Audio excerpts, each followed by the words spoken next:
Mu mwaka gwa 2020 ekitongole Ki NEMA kyawa ekkolero lya ssukaali ly'ebibira Sugar olukusa olusimba ebikajjo ku kibira Kibugoma oluvannyuma lwa kampuni eno okufuna liizi ya sikweya mayiro 22 ku kyalo Nsozi mu ggombolola y'ekyangwali disitulikiti y'Ekikuube okuva mu Bwakabaka bwa Bunyoro Kitala.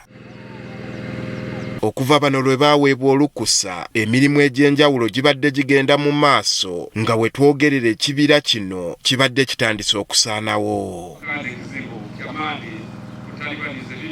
Kati okusobola okutaasa ekkula ly'ekibira kino ekitongole Ki NEMA kwe kusitukiramu ne kiwa olukusa Jane Goodhall Institute okuwoma omutwe gw'okubakalabaalaba w'okuzaawo ekibira kino era nga batandise na kusimba miti. Akulira ekitongole Ki NEMA Balirega Kankwasa agamba kampuni ya Sugar bwe yaweebwa olukusa yalagajjala neva ku byagirambikibwa era ng'ekibira kino gabadde gafuuse matonga ate bano olunwe ne balusonga mu balala. When we came to Sugar would say their land has been invaded by the wananchi, growing maize and burning chapel. When we go to NFT was also crying of encroachment by Sugar and other people.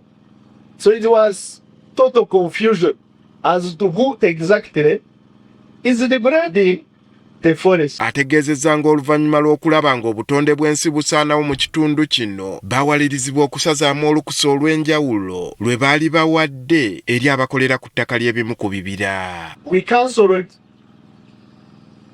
the area approval of 2020 allowing an upper settlement in the Changwani land. That we cancelled it. So it's no longer there on the certificate. And the reason we cancelled it was we were almost running out of the forest.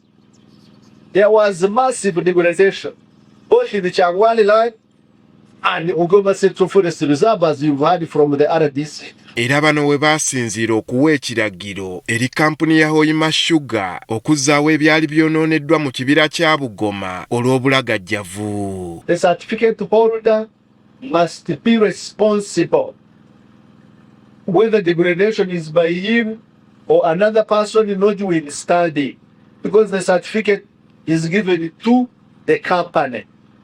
So we issued an environment restoration order directing Sugar Limited to restore the degraded lands under their course. Balirega alabudde abo bonna abava ku kulambikibwa okwabaweebwa ekitongole Ki NEMA okukolera ku ttaka ly'ebibira ne mu ntobazi nga bwe bazza ogwa naggomola era nga basobola okuvunaanibwa mu mateeka. And the breach of any condition is a criminal offense, punishable by up to 15 years jail sentence and up to fines going up to 20 billion Uganda shillings for companies or 10 billion Uganda shillings for individuals. Eri abatuuze b'Ekikuube abawadde gaabuwa ku lw'obulamu bwabwe bakimanye nti tebasobola kuwangaalira mu bulamu bulungi nga basaanyizzaawo ebibira. Why must we be created the ecosystem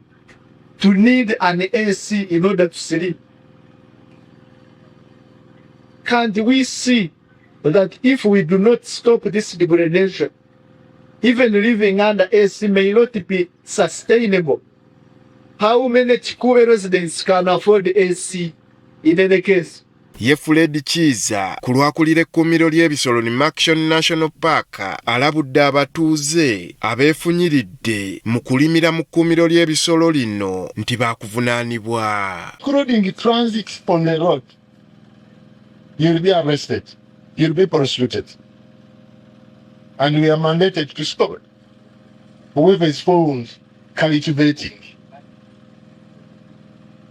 harvesting maize, nation it, because it is illegal to cultivate in the park. RDC w'Ekikuube Godwin Angaliya agassa eddoboozi lye okuvumirira abasaanyaawo obutonde bw'ensi nti nga bbo ab'ebyokwerinda tebagenda kuttira muntu yenna ku liiso. What is legal should be respected. I don't want tomorrow someone tell me, yeah, these again people have come. We don't know these people. As security, there were some complaints by former colleagues. A new security committee is not part of this committee. We are not party.